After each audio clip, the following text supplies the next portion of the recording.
Right now, you're warm. And honestly, you did almost nothing to deserve it.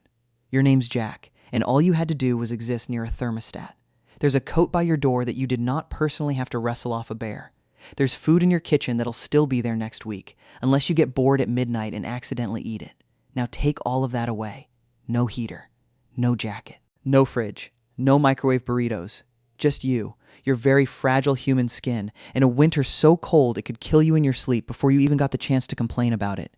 For our ancestors, that wasn't a survival challenge. That was Tuesday. For hundreds of thousands of years, humans lived through real ice ages, when massive sheets of ice covered entire continents and the cold could kill a person in just a few hours. And somehow, they made it. You're proof. Every one of our ancestors survived long enough to pass life down to us, which means every single one of them won a fight against winter that they absolutely could not afford to lose. So how did they do it? How did a soft, mostly hairless animal from warm African environments survive some of the coldest conditions this planet has ever thrown at humans? That's what I want to walk you through, because this is one of the greatest survival stories in human history, and most of us have no idea how close we came to becoming frozen history nuggets. Let's be honest about what they were facing. When we say winter, it sounds like hot chocolate, a cozy blanket, and maybe a sad little snow shovel. But the Ice Age was not that. The worst part of the last ice age happened roughly between 26,000 and 19,000 years ago. Ice covered huge parts of Europe, Asia, and North America. The land was flat, frozen, wide open, and windy. Trees were hard to find. Food disappeared for months at a time, and humans were not exactly built for this. We came from warm places, and our bodies still act like it. We don't have thick fur. We don't have a seal's fat layer. We can't slow our heartbeat and sleep through winter like bears. Take your clothes off in real cold, and you're not measuring survival in days. You're measuring it in hours, maybe minutes if you're being dramatic, which you usually are. The animals around ancient humans were built for the cold. Mammoths had fur and fat. Cave bears could hibernate. Reindeer could simply walk away to somewhere better, like retirees heading to Florida. Humans had none of that. On paper, we should have been one of the first species to tap out when the temperature dropped. Wrong body. Wrong place, worst possible weather. But we had one ridiculous advantage: a brain that could plan and hands that could build the things our bodies were missing. That turned out to be enough. Barely. There wasn't one magic trick that saved us. It was a whole pile of clever solutions, each one solving a problem that could have killed us. It started with fire, because without fire, the story ends fast, and you become a very educational popsicle.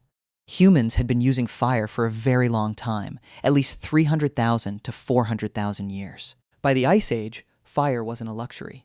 It was the entire survival plan.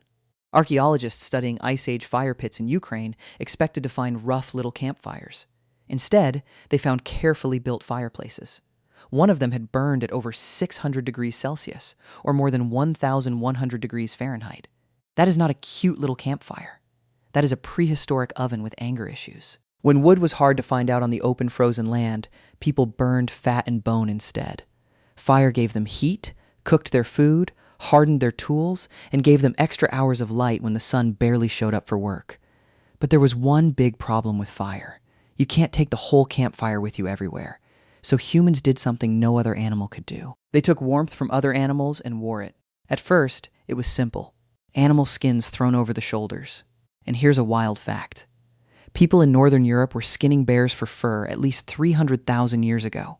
We know this because of cut marks found on bear paw bones, exactly where you'd cut if you were trying to remove the hide cleanly. Bear hides made great windproof and waterproof cloaks. Very stylish too, if your fashion goal was please don't die. But a loose animal skin leaks heat through every gap. And in a real ice age, gaps are basically tiny death doors. The real game changer appeared around 30,000 years ago. The sewing needle. A tiny piece of bone or ivory with a little hole drilled through it. It sounds boring until you realize it may be one of the most important inventions in human history. With a needle, people could make fitted clothing, sealed seams, layers, sleeves that closed around the wrists. A loose blanket over your shoulders and a properly fitted coat are two very different things. One says survivor, the other says wind tunnel with legs. Early modern humans may have had better fitting clothing than Neanderthals, and that might have helped our kind survive the worst cold. They didn't stop with fur either. Deer hide could block wind and stay soft enough for mittens and waterproof boots. Before going out into the cold, hunters sometimes rubbed animal fat, called tallow, over their faces and necks. It sealed the skin, held in heat, and stopped the wind from stealing warmth. Was it glamorous? No. Did it work? Absolutely. Sometimes survival smells weird. Out on bright snow, there was another danger people forget about: snow blindness. The glare from sunlight bouncing off snow can damage your eyes and temporarily blind you. So northern hunters carved narrow slits into bone or wood and tied them over their eyes. Basically, they invented prehistoric sunglasses. Now, when people picture Ice Age humans, they usually imagine everyone hiding in deep caves. But the truth is even cooler. In many places, people built their own shelters. Out in what is now Ukraine and Russia, there were barely any trees and not many caves. So they used what was lying around everywhere: mammoth bones. At a site called Mezherich, archaeologists found roundhouses made almost entirely from mammoth bones and tusks. Skulls and huge leg bones were set into the ground as the base. Ribs and tusks curved upward to form the frame. Some of these houses used hundreds of bones. Imagine your home inspection report saying, "Foundation, giant extinct elephant." The shelters were partly dug into the ground and packed with hides, moss, and earth to hold heat. The biggest one is around 18,000 years old, right in the coldest part of the Ice Age, and the site seems to have been used again and again over hundreds of years. These were not random bone piles. These were homes. Some winter shelters had a clever feature called a cold trap doorway. The entrance was dug lower than the sleeping area. Since cold air is heavier, it sank down into the doorway, while warm air stayed up where the family slept. They figured this out tens of thousands of years before anyone wrote a physics textbook. No equations, no diagrams. Just, hey, we're less frozen over here. They also use snow, which sounds insane until you understand it. Snow is a great insulator. Thick snow walls can keep the inside of a shelter near freezing, even when the outside air drops far below zero. Before anyone perfected the igloo, people already knew that being under or behind snow could be much warmer than standing exposed in the open wind. Location mattered too.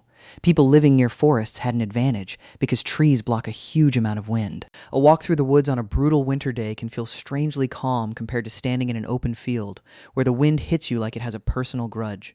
For little cracks and gaps, they packed in moss, mud, and pine pitch.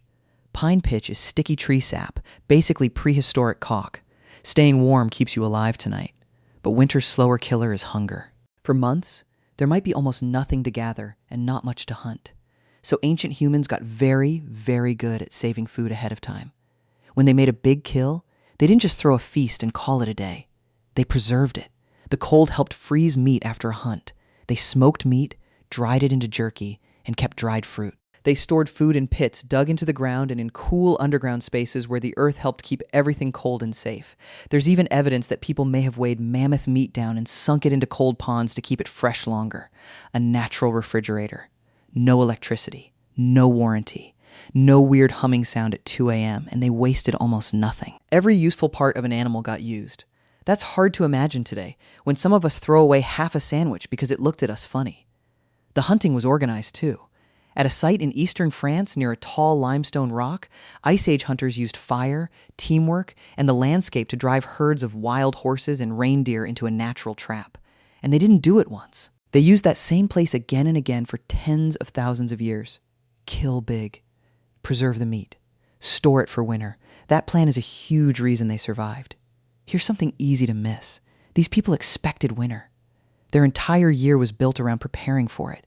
We're the ones who get surprised when the power goes out for 2 hours and suddenly everyone acts like society is over. Ancient humans didn't assume the heat would come back on. There was no heat company. There was no customer support line.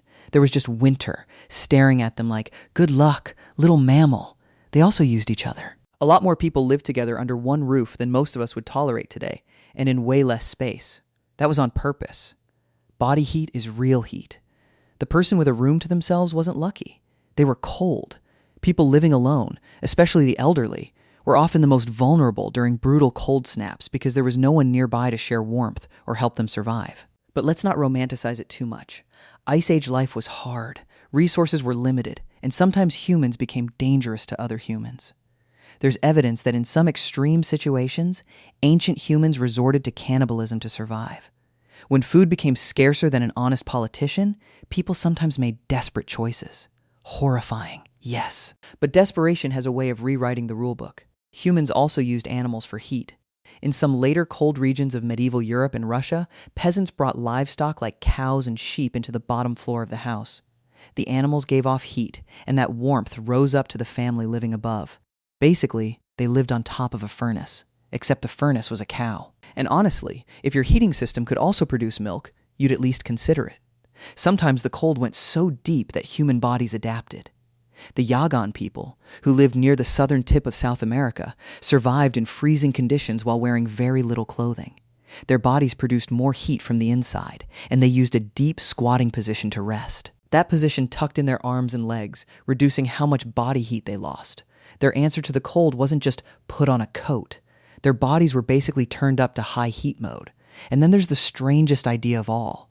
Some scientists have suggested that certain early humans may have survived winter in a way that sounds completely made up: hibernation. At a Spanish site called the Pit of Bones, researchers studied early human ancestors from around 430,000 years ago. The bones show strange patterns: seasonal damage, growth that stopped and started, signs of low sunlight, and interrupted development in young individuals. Some of those patterns look similar to what we see in animals that hibernate. The idea is that, without enough fatty food to survive brutal winters, these early humans may have gone into caves and slowed their bodies down into a kind of deep sleep. Now, this is not settled science. Plenty of researchers disagree and say there may be other explanations for the bone damage. We can't truly hibernate today, at least not without calling it a medical emergency. But the idea is strange enough that serious scientists are still debating it. So the possibility that some of our ancestors slept through winter like bears is not something we can completely laugh off. For hundreds of thousands of years, making it to spring was never guaranteed. Every winter was a test. Fail the test, and there was no retake. And here's the part that really gets me. In just a few thousand years, which is basically a blink on the human timeline, we went from building houses out of mammoth bones to tapping a button on the wall for heat. The deadliest enemy our ancestors faced for ages is now something I complain about while walking from my warm house to my warm car. We beat winter so completely that most of us forgot it was ever a war we were losing.